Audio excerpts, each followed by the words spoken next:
नमस्कार मित्रों, आपका जीके स्ट्रो में स्वागत है। आइए, कल हमने ज्योतिष के विषय में, राशियों के स्वामी के विषय में जानने का प्रयास किया। आज हम इस चार्ट के माध्यम से, क्योंकि हमारे जो भाव हैं उनको क्रम से 12 भावों में विभाजित किया गया है, 12 भागों में। अब यह जो स्थान है इनको हम वर्गीकरण करते हैं। भावों का जो वर्गीकरण होता है उसको हम देखने का प्रयास करते हैं, क्योंकि हमें फलित ज्योतिष में इसकी बहुत ज़्यादा आवश्यकता पड़ती है। तो देखिए, भाव में जो 12 भाव हैं लग्न से बाईं तरफ चलते हैं, मेष, वृष, मिथुन, कर्क, इस प्रकार से यह क्रम चलता है। परंतु ये जो स्थान है, इन भावों की कुछ संज्ञाएं हैं, कुछ नाम है।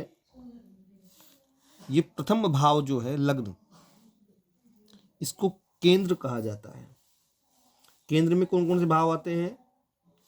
प्रथम, चतुर्थ, सप्तम और दसम, यह केंद्र भाव कहलाते हैं। और इनका दूसरा नाम जो है अनुपचय भी है, और ये त्रिकोण में भी आता है। जो लग्न है वह त्रिकोण में भी आता है। केंद्र भाव और त्रिकोण, त्रिकोण में कौन कौन से आते हैं? त्रिकोण भाव में देखिएगा, प्रथम तो लग्न, पंचम और नवम, यह त्रिकोण होते हैं। और पणफर, जी, ये त्रिकोण हो गए। और यहाँ जो पणफर अनुपचय है उनमें द्वितीय, पंचम, अष्टम और एकादश स्थान आते हैं।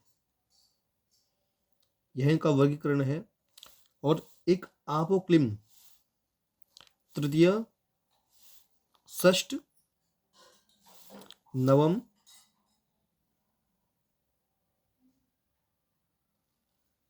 और द्वादश भाव, यह आपोक्लिम कहलाते हैं। जो त्रिक भाव हैं, क्योंकि त्रिक भाव को दुख स्थान भी कहा जाता है मित्रों, तो जो भी वहाँ ग्रह विद्यमान रहता है वह दुखदायी भी रहता है, और ये दुख भाव स्थान है। अर्थात त्रिक भाव में जो है त्रिक, षष्टम, अष्टम और आपका द्वादश भाव त्रिक भाव में आता है, जिसको दुख स्थान भी कहा जाता है। जो उपचय है, उपचय में तृतीय, षष्ठ, दसम और एकादश जो भाव है वह उपचय भाव कहलाते हैं मित्रों। और अनुपचय, अर्थात एक तो उपचय हो गए, एक अनुपचय हो गए। अनुपचय में आपका प्रथम भाव, केवल भाव संज्ञाएं है महाराज। प्रथम भाव, द्वितीय भाव, चतुर्थ भाव, पंचम भाव, सप्तम भाव, अष्टम भाव, नवम भाव और द्वादश भाव अनुपचय के स्थान पर आते हैं। इस वर्गीकरण को ही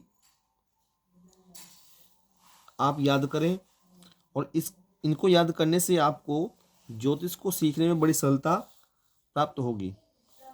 आगे हमारी वीडियो देखने के लिए इस चैनल को सब्सक्राइब करें। जय जय श्री राधे।